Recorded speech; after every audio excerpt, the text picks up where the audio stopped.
मी विशाल कुलकर्णी.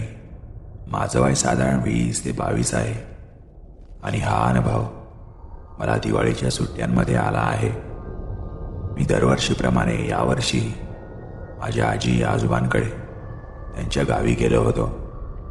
यावर्षी आजी आजोबांनी गावातील सरपंचांचे शेत राबण्यासाठी घेतले होते. त्यामुळे आजोबा आणि आजी सतत कामात व्यस्त असायचे. दिवाळीचा सण तेव्हा समोरच 2 ते 3 दिवसावर असेल. मला दिवाळीच्या सुट्ट्या असल्या कारणाने वडिलांनी मला आजी आणि आजोबांची मदत करायला गावी पाठवले होते.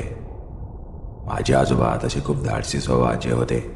त्यांचे शरीर दिसायला कमकुवत जरी असले तरी त्यांच्यामध्ये खूप हिंमत होती. माझी आजी आणि आजोबा आमच्या शेतात घर करून राहायचे.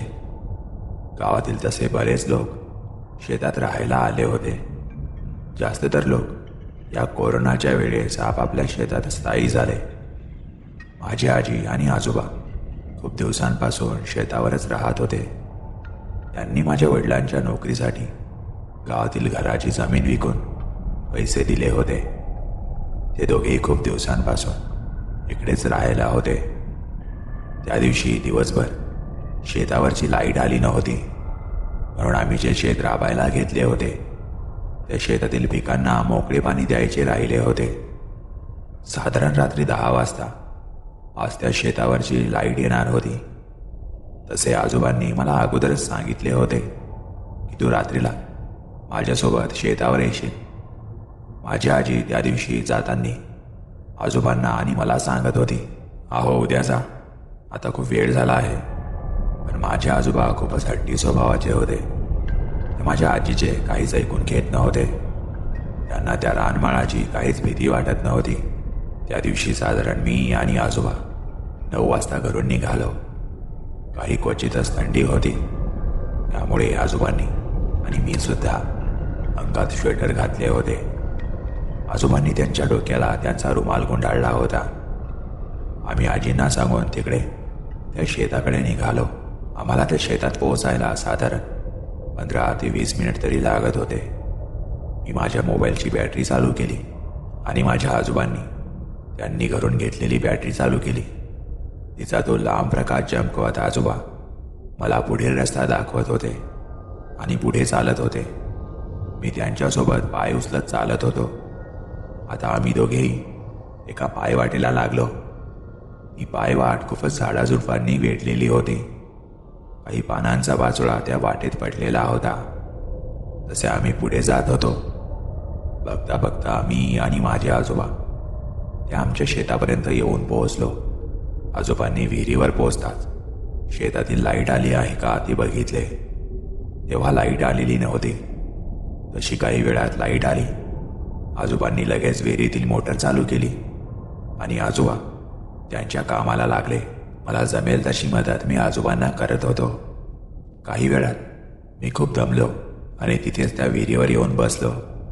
आजोबा मात्र त्यांच्या त्या पिकाला पाणी द्यायच्या कामात खूप मग्न झाले. मी काही वेळ त्या विहिरीवर बसलो असेल तर मला काहीतरी आवाज कानी आला. मला असे वाटत होते की कोणीतरी माझ्या आजूबाजूला गप्पा मारत बसले आहे आणि ते सर्वच हसत आहे. मी माझ्या मोबाईलची बॅटरी चमकवत आजूबाजूला पाहू लागलो तर मला कोणीच दिसत नव्हते. कदाचित कोणीतरी शेजारच्या शेतात पिकाला पाणी वगैरे द्यायला आले असेल, म्हणून मी नजरअंदाज केले आणि एकदा आजोबांकडे उभे राहून बघितले तर आजोबा आता पिकांना पाणी देत शेताच्या शेवटच्या कोपऱ्यावर गेले होते. दुरून त्यांचा तो बॅटरीचा प्रकाश मला दिसत होता. मला तर त्यांचे खूप नवल वाटत होते. त्यांच्या मनात थोडीही भीती नव्हती. मी आता तिथेच खाली बसलो तर परत मला तोच आवाज येऊ लागला आणि आता असे वाटत होते की तो आवाज आता माझ्या खूप जवळ येत असावा. त्यातच माझ्या अंगाला कोणीतरी स्पर्श केला. मी काही क्षण खूप घाबरून गेलो. माझ्या पूर्ण शरीराचे पाणी पाणी झाले. मी ताडकन जागेवरून उठलो आणि मोबाईलची बॅटरी चमकवत माझ्या मागे वळून बघितले तर माझ्या मागे साधारण 50शी पार केलेला पुरुष उभा होता. त्याचा चेहरा पूर्ण काळाकुट्ट पडलेला वाटत होता. मी त्याला घाबरतच म्हणालो, अहो कोण आहे तुम्ही आणि एवढ्या रात्रीला इकडे काय करताय? त्यावर तो व्यक्ती मला म्हणाला, अरे मी सरपंच, या शेताचा मालक. मी पण माझ्या शेजारच्या शेताला पाणी द्यायला आलो आहे. तुझ्या आजोबांना भेटायला मी इकडे आलो आहे. कुठे आहेत ते? मी त्याला घाबरतच बोटाचा इशारा करत दूरवर शेताला पाणी देत असताना माझ्या आजोबा दाखवले. आता तो माझ्या डोळ्यासमोरून आजोबांकडे जाताना त्या अंधारात मला दिसला. मला त्या माणसाचे खूप आश्चर्य वाटले, कारण तो एवढ्या भयानक रात्रीचा त्या रानमाळावर एकटाच फिरतोय. मी आता तिथेच काही मोबाईलमध्ये वेळ घालवत बसलो. आता रात्रीचा 1 वाजला होता. आता काही वेळ गेला असेल तर माझे आजोबा माझ्याजवळ आले आणि मला म्हणाले, चल घरला, वेळ खूप झाला आहे. मी माझ्या आजोबांना त्या व्यक्तीविषयी सांगितले. आजोबा, कोणीतरी आले होते तुम्हाला भेटायला विहिरीवर. तसे आजोबांनी माझ्या बोलण्यावर दुर्लक्ष केले आणि ते म्हणाले, अरे असेल कोणी, जाऊ दे. म्हणून मीही त्याच्याबद्दल काहीच विचार केला नाही आणि आता मी आजोबांसोबत घराकडे जाऊ लागलो. घरी जात असताना आम्ही ज्या पायवाटेने आलो होतो त्याच पायवाटेने घरी जात होतो. रात्र असल्यामुळे रातकिड्यांचा आवाज कानी किरीर करत होता. भयान शांतता त्या रात्रीच्या वातावरणात होती. आजोबा माझ्या पुढे चालत होते आणि मी त्यांच्या मागे चालत होतो. पण मला अशी चाहूल वाटत होती की आमच्या मागून त्या पायवाटेने कोणीतरी चालत येत आहे. मला परत परत तशीच चाहूल होत होती.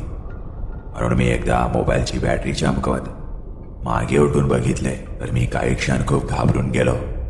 मी पाहिले तो मगाशी विहिरीवर आलेला व्यक्ती आमच्याच मागे त्या अंधारात त्या पायवाटेने चालत येत होता. त्याचा तो काळाकुट्ट चेहरा माझ्या मनात एक वेगळीच भीती घालत होता. आता मी घाबरतच आजोबांना म्हणालो, आजोबा, ते बघा, ते काका येत आहे आपल्याच मागे. हेच आले होते मगाशी विहिरीवर तुम्हाला भेटायला. आजोबांनी त्यांच्या बॅटरीचा प्रकाश चमकवत त्या पायवाटेत मागे उठून बघितले तर पायवाटेत आता कोणीही येताना दिसत नव्हते. हे बघून माझे तेव्हा चांगलेच डोळे मोठे झाले, पण तो माझा भ्रम नव्हता. आता आजोबा थोडे रागवातच मला म्हणाले, कशाला उगाच चेष्टा करतो? कोणीच नाही त्या पायवाटेत. तुला उगाच भ्रम झाला असेल. मी आता मनातच विचार करू लागलो, असे कसे होऊ शकते? मी आता तर बघितले होते त्या व्यक्तीला. मी तसाच विचार करत आजोबांसोबत चालत होतो. बघता बघता ते पायवाट ओलांडून आम्ही आमच्या घरी पोहोचलो. तेव्हा आजीलाही थोडे बरे वाटले. आता त्या रात्री आम्ही सर्वच झोपी गेलो. पण रात्रभर माझ्या विचारात तोच व्यक्ती होता जो विहिरीवर आणि पायवाटेने मला दिसला होता. त्याच्या दुसऱ्या दिवशीही मी नेहमीप्रमाणे आजोबांसोबत शेतावर पाणी द्यायला गेलो आणि त्या दिवशीही तसाच भयानक प्रकार माझ्यासोबत घडला. आज मी त्या विहिरीवर न बसता आजोबांसोबत त्या पिकांना पाणी देत फिरत होतो. आजोबा माझ्याच काही लांब त्यांचे काम करत होते. आमच्या त्या शेताच्याच बाजूला आणखी एक कोणाचे तरी शेत होते. त्या शेतात मला काहीतरी चाहूल वाटली. असे वाटत होते तिथे एखादे जंगली प्राणी वगैरे असावे. मला भीती वाटली, म्हणून मी भीतीपोटी माझ्या मोबाईलच्या बॅटरीचा टॉर्च त्या शेताकडे चमकवला आणि जो नजारा मी बघितला तो खूपच भीतीदायक होता. मी तिथेच थरथरू लागलो. आता मी खूप घाबरून गेलो होतो. मला जागेवरून हलताही येत नव्हते. मी माझ्या आजोबांना आवाज द्यायचा खूप प्रयत्न करत होतो, पण तोंडातून शब्दही फुटत नव्हते. माझ्या आजोबांना माझी जाणीवही नव्हती की माझ्यासोबत काय होत आहे. आजोबा त्यांच्याच कामात तिकडे मग्न होते, कारण मी जो नजारा पाहिला होता तो खूपच विचित्र आणि जीवघेणा होता. कारण मी पाहिले, काल जो व्यक्ती मला दिसला होता तोच त्या शेताच्या बांधावर उभा होता. आज त्याचा पूर्ण अवतार बदललेला होता. माझ्या मोबाईलच्या लाईटाच्या प्रकाशात त्याचे डोळे एवढे भयानक चमकले होते की मी त्याचा विचारही केला नव्हता. आणि तो त्याचे विस्कटलेले दात बाहेर काढत माझ्यावर हास्य करत होता. मी माझ्या जीवाच्या आकांताने तिथून पळ घेतला आणि पळतच माझ्या आजोबांजवळ आलो. माझा पूर्ण श्वास फुललेला होता. श्वासाचा वेग वाढलेला होता. मी जोरजोरात श्वास घेत होतो. म्हणून माझे आजोबा मला म्हणाले, अरे काय झाले? काय एवढा घाबरला? मी त्यांना घडलेला पूर्ण प्रकार सांगितला, पण त्यांना माझ्यावर मुळीच विश्वास बसत नव्हता. त्यांनी माझा हात पकडला आणि मलाही दाखवावं असे म्हणाले.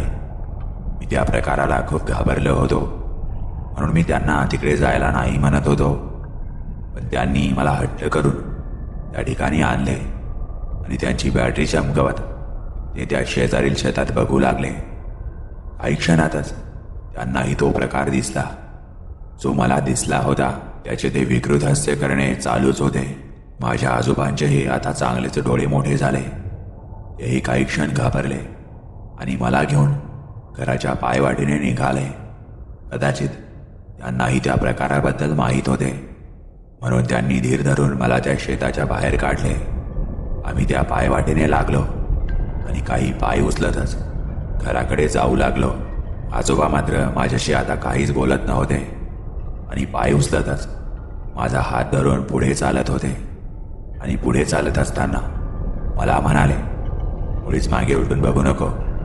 मी घरी पोहोचेपर्यंत मुळीच त्या पायवाटेने मागे उलटून बघितले नाही आणि आम्ही सरळ घरी पोहोचलो. आम्ही घरात पाय टाकताच आजी आजोबांना म्हणाली, आज लवकर आलेत तुम्ही.